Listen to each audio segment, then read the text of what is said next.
Oh my God. But from me came, I think I have to do this. Anyway, I hung up the phone. I thought, oh, what have I done? And my husband was sitting there smiling, and he said, well, it's about time. I looked at the Action Coordinating Council with Reverend Wright,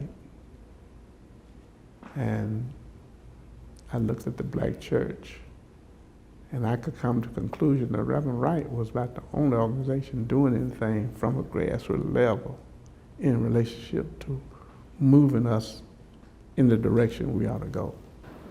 Well, I feel like that I had a job to do. I feel like that I had to carry myself,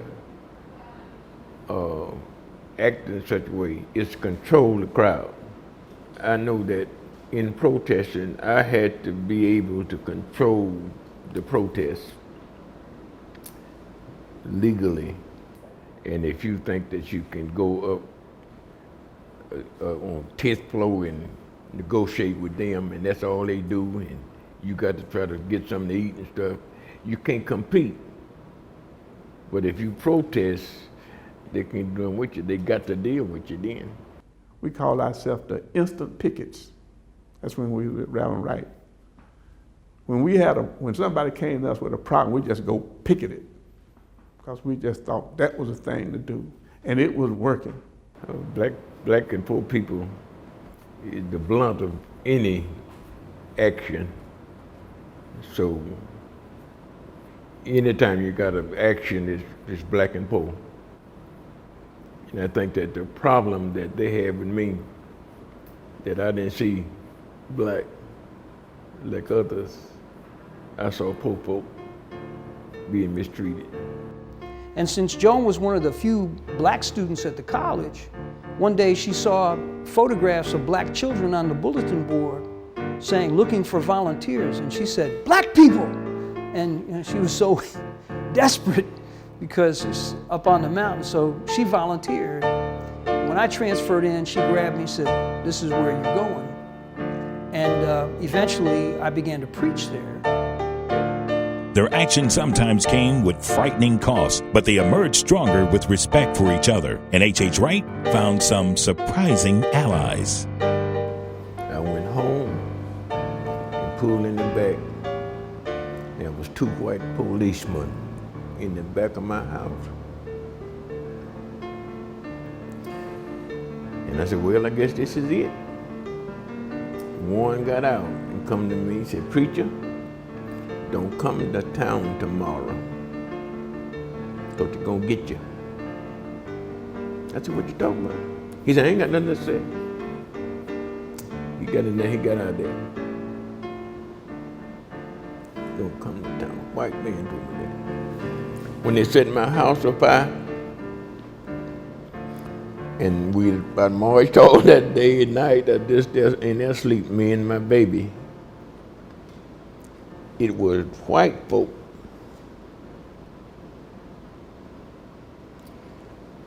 that helped me get out of that house, that worked for the city who I protested against. My wife didn't say nothing. She didn't say, Ray, you the cause of this or nothing. Let's get them. So I had support. Well, Mr. Mapp is still an extraordinary human being. And the things he advocated and stood for and tried to implement, which during the process, his house was bombed, his family was at risk, totally and very much exposed to risk. Fortunately, nobody was home. My son had stayed there. I think he's about 17, 18 years old at the time. While we were in Minnesota at an NAACP convention. 4th of July, they bombed the house. And it so happened he was on a date, and he was bringing his date back by the house. And I'm just happy that she was with him at that time, because it was his room that was bombed. His children grew up during that period, and they were at some risk. And it just took an extraordinarily strong-willed, determined, prayerful individual to survive what Mr. Mepp has survived in our city. One time I had a cross burned in my front yard. I'll never forget that. Yeah, I was standing up for somebody's, and it was really a bad cross. It wasn't constructed very well. So when I went out to get the paper, there was these ashes. I guess I was supposed to have been terrified. I just started laughing. You know, if you're going to build a cross and burn it, make a statement, you'd at least do a good job. And this wasn't there. I got a phone call at home. I happened to be leaving for the office, and it started with the thing. He shouldn't have said it, but he said, "Is this Carol Burrs?" And I said, "Yes, it is." And he said, "Well, little lady, that was his mistake. Do not go with the little lady." He said, "Well, little lady, you need to know that you need to be afraid and blah, blah, blah, blah, blah. We know where you live." And I said, "Yeah, I live at 312 Bass Road. It's in the phone book, dude."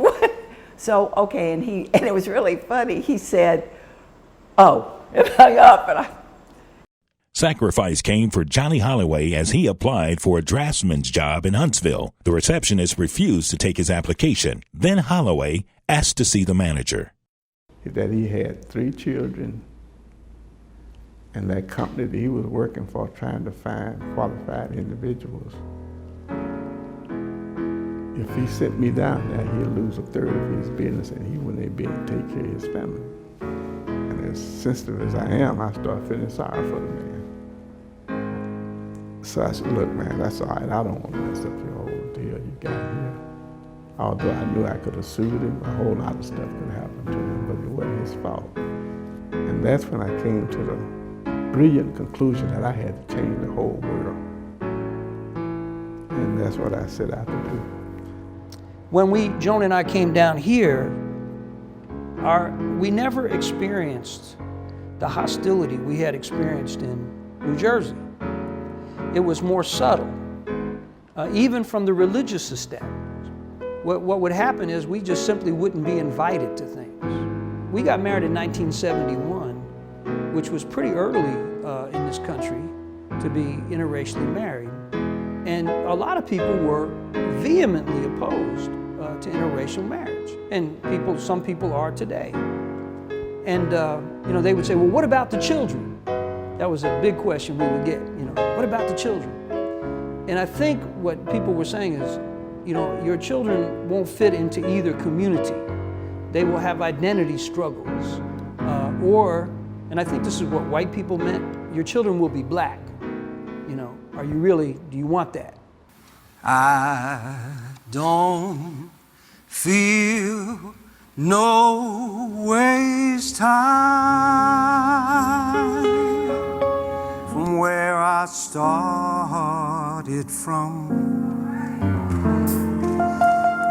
Nobody told me the road would be easy.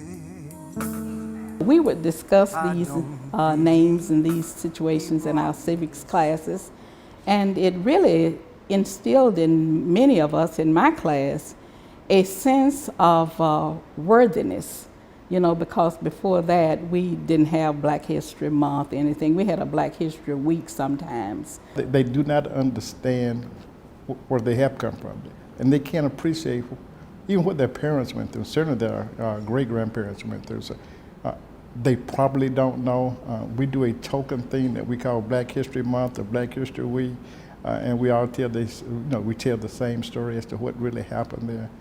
But there are some tremendous warriors that we never touch on. I remember asking my mom one time, "You don't love us. All our kids go to private school. All our friends go to private school, and we have to go to public school." And I remember Mother looking at me and saying, and it's beautiful, she said, "Life is not a private school. You need to learn how to be with all sorts of people. Now, if you think you're not getting a good enough education, I'll introduce you to the public library. And I've never forgotten that. Understand that you're going to find segregation and integration in any and every neighborhood. Drive down the street to see what the kids are doing. You know, are they playing in the street or are they playing on the playground? You know, are they standing on the corner? Are they going to an after-school program or any type of program at church? The first one is equalization of educational resources. That's very, very important. The other one is you really got to educate our children. We got to make sure that our children learn how to think. And the third one is that we got to come together to build institutions in the black community and poor community. What I think has been the impetus for many of our youth recognizing that we must continue to work to achieve equity is what has happened with our president. He hasn't been to jail. He went to college, went to an Ivy League school. He is an attorney. He married an attorney. He hasn't done any of those things that they criticize us for. But he's treated worse than some of us who didn't go to college. People can disagree, and I would fight for their right to disagree. That's what our country's founded on. It's the rudeness, the crudeness, and the lack of civility that I think reflects very poorly on our decision making and on how we have come to the outcomes we do come to. It's not necessary. It's just not necessary. You pray hard and you do what seems to be the right thing to do, and sometimes good motives prevail when they recognize you're sincere and committed to resolution of the problem and concern, not necessarily trying to just point fingers at people who misbehave or get out of line. We were trying to get them all, to the extent, reconciled to a spirit of community and a spirit of support for the right causes of people, not just black people, but all people. A city the size of Chattanooga, and in Chattanooga in particular, if you look at the number of people who turned out at the legs of election, or who did not turn out, there were more African Americans who didn't vote than folks who voted for the mayor. So a perfect Chattanooga would be if we had a situation that had 60 to 70% turnout at the voting place, you see a different Chattanooga. A different Chattanooga. Our honorees see how Chattanooga can change for the better. Look at the police department becoming more white. I look at the attorney generals, not a single black there in the prosecuting area. I look at the judge, there are 17 judges here in Hamilton County, not one black. And our kids are being sent off to jail. Got a record. Got you. You think you something that because you got off? No, they got you. You got a record. You don't get no job. We don't have no black electricians. We don't have no black plumbers. We don't have no black nothing. You call an electrician to change your light, it costs you $60 or $70. You call a plumber, ain't no black plumbers. Ain't no black electrician. Ain't no black welders. Ain't no po-po. Tennessee has the highest divorce rate in the nation. That's not a moral statement, that's an economic statement. What it means is that the majority of households in this state are single family heads, single women, parent heads of household. That's a tremendous economic drain if we don't at the same time see that whoever these heads are, it happens to be women, are properly educated and properly trained so that they can commit to the economy. I think in our country, we're facing a national crisis of the slaughter of young black men. Young men, young black men killing other black men. And the nation needs to see this as a disaster, as a crisis. It should not be a racial situation. We shouldn't even look at color. If I had been looking at color, I would have run away from Chattanooga years ago if I had been looking at color. But we shouldn't do that. We have a beautiful city and state, and there's just so much that could be done. That's why I keep working, trying to, let's do something. Let's diffuse what will potentially happen. Because the ingredients are out there. It's just a matter of getting together. Me and Johnny Holloway, he talks about, Reb, ain't nobody to take our place. I said, man, they don't need to crime. That's the way the ball bounce. So I see it as parents ain't teaching their children to be something. Individuals are important, but the institutions are far more important than individuals. And the most important institution in the world is the family. But most people don't see family as an institution. They just say, this is my family. But it's really an institution. You will always have, because of this struggle between human rights and civil rights, issues in education. I don't care how poor, how rich or how poor the community is. Look at the schools, and that will determine where you're going. We need to communicate. We need to communicate, and we're not.